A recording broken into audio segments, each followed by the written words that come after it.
Please join me in warmly welcoming Mr. Kevin Tuerff.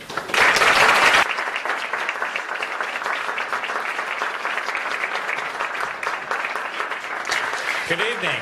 Thank you so much. Thank you very, very much for joining me this evening. And me and my other Kevin, the other Kevin. Imagine if one day you woke up and you had a doppelganger in a Broadway show.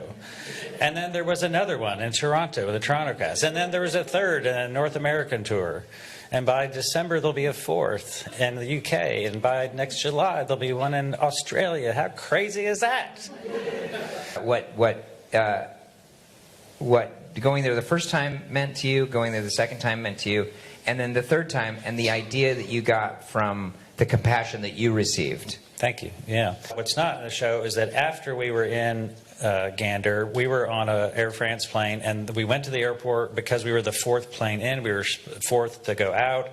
So in the middle of the night, we go to the airport, and they gave us a ticket to go to New York, and then we were going to transfer to Austin, Texas. But we were on this Air France plane, and after we went through security, which took hours, the pilot came out and said, Air France called, they want their plane back.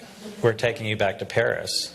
And there was really, at that point in time, of course, you all remember, many of you here on 9/11, you wanted to be home. You wanted to be with your people. And I had a company and my friends and family in Austin, my parents worrying about me in Nashville. And I called my mom on the phone and said, they want us to go back to Paris. And my mom cried and she said, don't go. Don't go. We just didn't know what was going to happen. Is it World War III breaking out right then?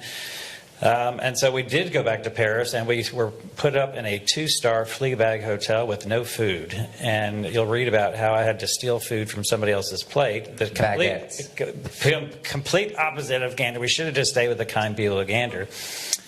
But on the first anniversary of 9/11, I went back to Austin, and repeatedly you hear in the show, the characters, they say, don't worry about it. You would have done the same. You would have done the same. And that is, in fact, the golden rule. Chad helped me this year with Charter for Compassion.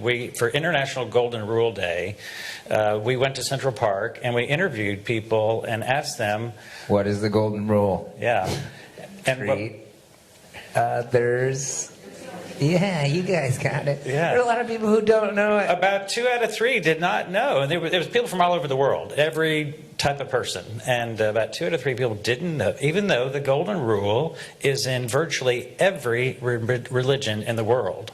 And so I'm on a mission to try to get more of the golden rule out there. And one thing one of the most fulfilling volunteer jobs I've ever had was working with them in their asylum program, where I didn't even know this, that you can fly to the United States, and then if you declare asylum, you are handcuffed, shackled on your feet, put into a uniform, and taken to a jail near Newark Airport.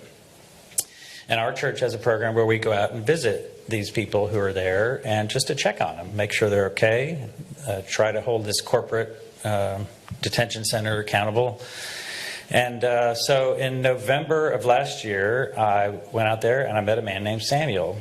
And he's from Africa, Western Africa. His life was in danger, and he had to leave. He had to leave his wife and 4 children behind.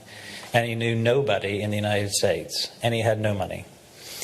And so I began to visit him, and one day I checked in, and the receptionist said, are you a family member? And I said, yes, I am.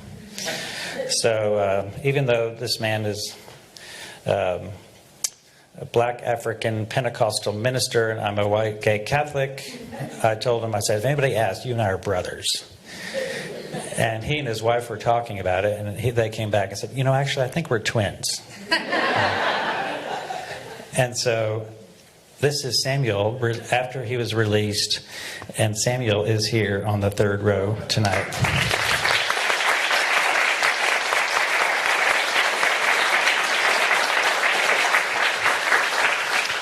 And this is how you welcome strangers.